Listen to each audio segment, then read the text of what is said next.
어버이연합을 비롯해서 여러 가지 극우단체들이 한 행사들에 대해서 어떤 지원이 있었는지, 혹시 일베 사이트 같은 그런 데에 직감적인 어떤 지원이 있었던 것은 아닌지 등등에 대한 그 예산이 낭비된 부분에 대해서 꼭 밝혀줬으면 좋겠습니다. 그러면서 했던 말이 이거였어요. 이명박 정권의 수준이 일베와 같은 것 아니었냐. 국정원이 블랙리스트 부분에 대해 이명박 전 대통령께 직보했다는 건 확인된 것이다. 이 사건의 전모를 밝혀내면서 동시에 이명박 전 대통령도 직접 조사할 필요가 있다는 점을 강조한다. 이런 식으로 최근에 나온 정치인은 아니지만 발언 중에 가장 직접 피해 당사자이기 때문에라도 센 발언 하셨고요. 그게 이제 또 일파만파가 되면서 이런 것들이 또 이명박 씨 측으로 넘어가서 이제 뭐 나름 어떤 논란도 좀 나고 있고 이런 건데. 네.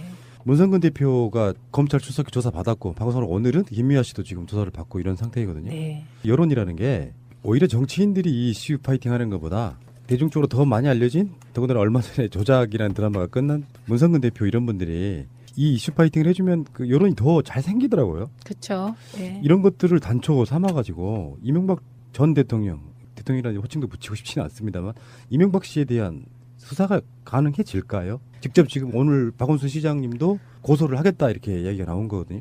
일단 이제 누군가 고소하거나 고발하거나 그죠? 그러면 수사를 해야 되겠죠. 그게 혐의가 있으면. 그리고 지금 이명박 대통령을 향한 혐의들은 보니까 차고 넘치는 것 같아요. 결국에는 이제 정치적 부담 분명히 있어요. 이게 정치 네. 보복이라는 지금 프레임으로 가져가려고 하고 있고. 그러면 수사를 시작하게 된다면 이제 전국 자체는 분명히 자유한국당이나 바른정당 쪽에서는 정치 보복이다 이런 식의 끌고 가려고 할 거고. 이 대립 전선이 지금 김명수 후보자 인준도 있지만 쫙 하고 갈리면서 이제 흔히 말하는 국론 분열 이쪽으로 가지 않을까요? 그렇게 만들려고 하겠죠. 야당에서. 그래서 중요한 게 이게 검찰이 인지수사를 한다거나 첩보를 받아서 한다거나 이런 차원이 아니라 지금은 이제 연예인 블랙리스트에 피해 당사자가 82명이 있는 겁니다. 예, 그리고 이 블랙리스트에 최종적인 시발점이 어디냐. 그게 청와대가 지목이 계속 되고 있는 거잖아요. 국정원에서 청와대. 예, 그래서 같이 기획한 걸로. 그러면 국정원과 청와대의 책임자가 누구냐. 결국은 대통령이기 때문에 칼끝이 계속 MB를 향하는 겁니다. 그러면 저는 이렇게 사실이 증거 자료가 차고 넘쳐서 재판이 시작되는 거는 그러면 정치 보복이라고 비난할 거기 때문에 수사를 안 할 거냐. 이것도 또 정치적인 거잖아요. 그래서 오직 법과 원칙에 따라 이 문제가 해결되길 바랍니다. 이게 어제 문성근 대표의 이야기 중에 사실은 뭐 내가 사찰을 당한 것보다 더 중요한 것이 있다고 하면서 이렇게 표현했어요. 블랙리스트가 여러 경로를 통해서 내려갔고 그것이 실행됐다. 예컨대 문체부를 거쳐서 영화진흥원, 문화진흥원, 문화콘텐츠진흥원 등 여러 경로로 내려갔고 한편으로는 KBS, MBC 등 공영방송으로 내려갔고 한편으로는 SBS나 CJ나 영화투자사, 영화제작사 등 민간 영역에까지 리스트가 내려가서 실행됐다. 그리고 실제로 뭐 권혜여 씨, 김민선 씨 이런 사람들이 SBS에서 사라진 이유 같은 보도들도 나오거든요. 그거는 실질적으로 정보기관이 움직여서 이 사람을 출연시키지 마라 이렇게 얘기를 했다는 게 지금 다 드러나고 있는 거잖아요. 예, 그리고 저는 이거 보면서 그 문성근 선배가 제일 지금 가슴 아프게 생각하는 사람이 여배우 김민선이다 이렇게 얘기했잖아요. 그거 문성근 선배 생각이고요. 저는 뭐 김민선도 억울하겠죠. 이름까지 바꿨잖아요. 하도 일이 안 풀리니까. 근데 더 저는 안타까운 게 문성근 자신이에요. 이분은요, 그 2000년에 노사모 할 때만 해도 국민 배우였어요. 근데 그걸 다 까먹으셨더라고. 되게 유명했고, 그것이 알고 싶다 진행자가 문성근 이후로 몇 번을 바뀌었잖아요. 적임자를 하다 보면 또 문성근이 생각나고, 하다 보면 또 문성근이 생각나고. 그렇게 이제 진행자가 마구 바뀔 만큼 자리를 잘 못 잡았는데, 그런 명 진행자, 명 배우가 정말 하루아침에 실업자가 돼가지고요. 맨날 저희하고 두부김치 먹고 그다음에 콩국수 먹고 그러셨어요. 부산 선거 나가셔가지고 길바닥에서 이렇게 앉아있던 기억이 나요. 명계남 씨하고 되게. 그 장면은 또 가슴 아픈 네. 거죠. 그거는 총선 때가 아니에요. 2012 대선 때예요. 네. 2012 대선 때 이제 우리가 국민의 명령해서 민주통합당 해서 뭐 초대 최고위원도 하고 막 이렇게 저렇게 해갖고 우여곡절 끝에 2012년에 문재인 대통령을 문재인 후보로 만들었습니다. 이상한 일이 벌어지더라고요. 갑자기 문재인 후보 주변에서 그 처음부터 문재인을 후보 만들기 위해서 노력했던 사람들은 다 뒤로 내쳐지고 이렇게 뭐 당 내에서 뭐 여러분이 문재인 후보 주변에 이렇게 포진하더라고요. 그래갖고 그때 제가 문성근 선배랑 모시고 문화예술단을 할 테니 차 하나만 내달라 이렇게 부탁을 드렸었죠. 그런데 거절당했어요. 이해할 수 없었어요. 그래갖고 어디서도 뭘 할 수가 없는 겁니다. 문성근 선배가. 그래갖고 발로 뛰다가 지쳐가지고 그 쭈그리고 앉아있는 거 있잖아요. 그게 대선 때고요. 그거는.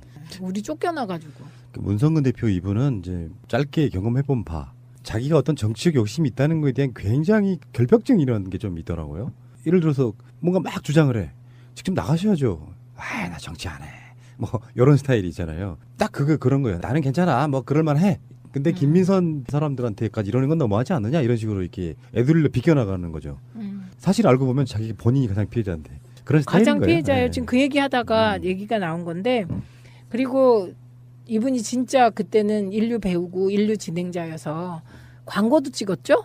광고 찍었다 그럼 그게 최고란 뜻이잖아요. 그렇죠. 그랬다가 지금 뭐예요? 2000년부터 시작해갖고 2017년까지 이렇다 할 뭐를 못한 거고 특히 MB 정권 들어서면서부터는 뭐 본 거라고는 실종밖에 없으니 우리가 케이블에서 본 영화라고는 실종밖에 없지 않아요?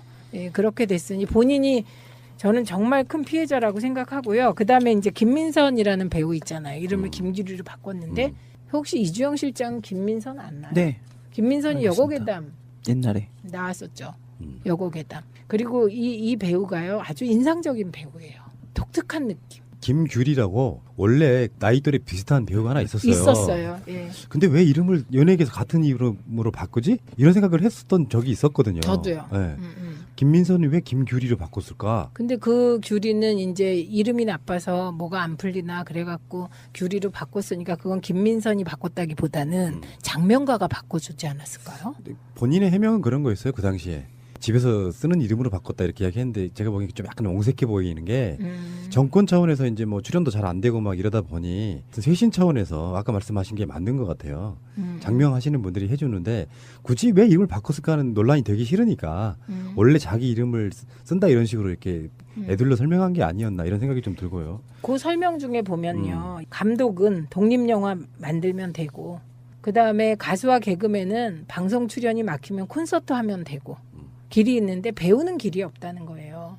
특히 여배우는요. 20대 30대 때 그 막 한창 미모에 물이 올랐을 때 자기 자리를 확보하지 않으면 그냥 존재가 사라지는 거잖아요. 그래서 정말 안타까운 것 같아요. 이분이 되게 끼도 넘치고 매력적인 외모를 가진 분이거든요. 그렇죠. 설마 최민희 의원님보다 젊었을 때 최민희보다 못하던데 뭐. 서글퍼요. 위로를 받아야 하다니. 텔레그램이나 이렇게 SNS 보면 올라온 사진 있잖아요. 본인의 네. 프사. 그러니까 그걸 보면서 제가 가을 탄다는 느낌이 좀 들었어요. 왜 그러냐면 최민희 이 여인에게도 20대, 30대 시절이 있었겠지. 어머 푸나님한테도 10대가 있었을 거 아니야. 깐난 아기 때도 있고. 그러니까 제 말은 그 좋은 의미예요. 그러니까 그 과정을 거쳐서 사람이라는 게 40대를 지나고 50대를 지나고 뭐 이런 과정 속에 사실은 자연에 더 가까워지는 거거든요. 나이를 먹는다는 게. 그 과정 중에 아직도 저런 열정이 남아 있구나. 근데 예전 사진 이제 가끔씩 왜 그 여고 때 사진 같은 거 이렇게 보고 있으면 아 그런 시절이 다 누구에게나 있었지 이런 생각이 들면 좀 뭐 의원님을 떠나서 제 개인적으로 좀 슬퍼요. 저도 마찬가지고. 아 근데 이제 저를 보면 안 슬픈데 우리 딸이 어렸을 땐 아빠를 많이 닮았었어요. 원래 그래요. 딸들이. 근데 나이가 들어갈수록 저하고 닮아가는 거예요. 그래서 어느 날 딸을 보면서 저 딸이 지금 저런데 나의 20대를 거쳐 30대를 거쳐 40대를 거쳐 이렇게 늙어가겠구나 쟤도. 그렇게 생각하니까 좀 애잔한 느낌이 들더라고요. 제가 한 말이 있었어요. 젊은 사람들 부러워하지 마라. 왜 가끔씩 그런 얘기 하잖아. 아 이거 좋을 때다 이렇게 얘기하잖아요. 쟤들도 나이는 똑같이 먹는다. 세상에 가장 공평한 것은 시간이다. 뭐 이런 얘기를. 맞아요. 그런데 네. 근데 저는 별로 젊은 대로 돌아가고 싶지 않아요. 저도 약간 그런 거거든요. 적당히 살다가 뭐 욕심 부리지 말고 죽지 이런 건데. 뿐만 아니라 네. 고등학교 때 광주항쟁을 겪고 그때로 다시 가고 싶냐고. 아, 저 고등학교 때 아니고 초등학교 때예요. 초등학교 때. 저는 네, 그 대학교 때. 대학교 때 그렇게 험한 일을 겪고 감옥에도 가고 뭐 고문도 당하고 그 나체로도 막 이렇게 당하고 이런 거 생각하면 저는 20대로 안 돌아가고 싶고 그냥 지금이 좋아요. 세월이 좀 무상하다고 느끼는 건 김민선 씨도 그런 얘기를 했어요. 최근에 사건이 터지고 난 뒤에 통째로 10년 동안을 30대를 그런 어떤 블랙리스트에 의해서 보냈다고 생각하니 이게 이제 조금 더 올라가 보면은 저희들이 이제 그 영희나라고 하는 영화 인문학 방송을 하나 해요. 근데 이번 주 방송할 게 접속이라는 영화인데 그 전도연하고 그 접속이라는 영화가 나온 게 1997년도예요. 그때가 김대중 대통령이 정권교체 하던 바로 그 해거든요. 벌써 정권교체 했던 시기가 20년 지났구나 이런 생각이 드니까 여러모로 감회가 새롭고요. 어떤 그런저런 감정들이 우리는 뭐 이제 잃어버린 10년 뭐 이렇게 또 반대로 표현할 수도 있겠지만 한편으로 보면 인생 무상 같은 걸 느끼면서 뭔가 좀 되게 씁쓸하면서 쓸쓸하고 외롭고 뭐 이런 생각 좀 들더라고요. 가을이기도 그렇죠. 하고. 그리고 가을은 남자의 계절이라 남자가 센치해진대요. 그래서 만약에 이제 영화적인 어떤 우리가 그 절대적인 힘을 갖고 있다면 어느 날 최민희를 한 30년 전으로 돌려보는 거예요. 그때 모습의 최민희, 뭐 예를 들면 30년 전에 20대라고 해야 되나요? 20대 정도의 20대 말. 그때는 말직 기자일 때. 그때 말지 기자 최민희 기자와 30년 후 팟캐스트 진행자인 내가 대화를 해보는 뭐 이런 느낌. 이런 걸 한번 해보고 싶다.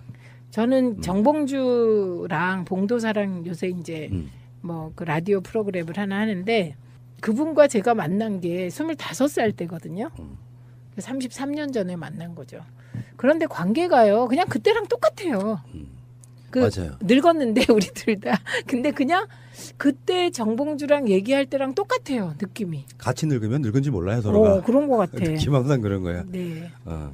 얼굴도 정봉주 그때도 그 나이로 보였어요. 그랬어요? 지금이랑 똑같아. 그러면 뭔가 얼굴에 마법을 부리셨네. 아니 진짜 안 늙어요. 나만 늙었어. 그 양반 철이 없어서 그래. 어머 똑같은 말을. 정봉주가 제가 물어봤어요. 네. 진짜 안 늙어. 그랬더니 철이 없으면 안 늙어. 뭐 어쨌건 이야기 좀 다시 다 원점으로 돌아올게요. 이 흐름 속에서 지금 국정원 여론조작팀 운영했던 MB 때 민병주 전 심리전단장이 구속됐습니다. 드디어. 네. 드디어. 법원에서도 뭐 여러 가지 이유를 들어갖고 뭐 영장 기각하고 막 이런 네. 최근에 논란들이 있었잖아요. 네. 근데 결국에는 여론의 힘에 밀리는 거예요. 여론의 힘에. 그러니까 지금은요 이런 거예요. 어떤 사람이 주심 판사라고 칩시다 이 영장에. 그런데 가치관이나 뭐를 종합적으로 했을 때 영장 발부를 안 해야 된다고 생각을 해요. 그런데 판사도 여론의 영향을 무지하게 받아요. 그러니까. 네, 그런데 흔히 그 여론의 흐름을 주도하는 시민들께서는 나는 참 힘이 없다고 생각해.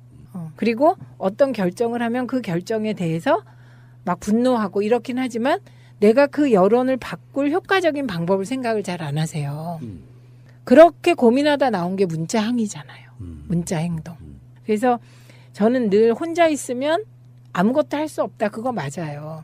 그런데 혼자 가만히 있으면 아무것도 아닌데 김대중 대통령님 말씀 따나 담벼락에 대고 낙서라도 하고 침이라도 뱉고 욕이라도 하고 그러면 그게 모든 사람이 그럼 그게 여론이 되는 거죠. 당 내에서 뭐 여러분이 문재인 후보 주변에 이렇게 포진하더라고요. 그래갖고 그때 제가 문성근 선배랑 모시고 문화예술단을 할 테니 차 하나만 내달라 이렇게 부탁을 드렸었죠.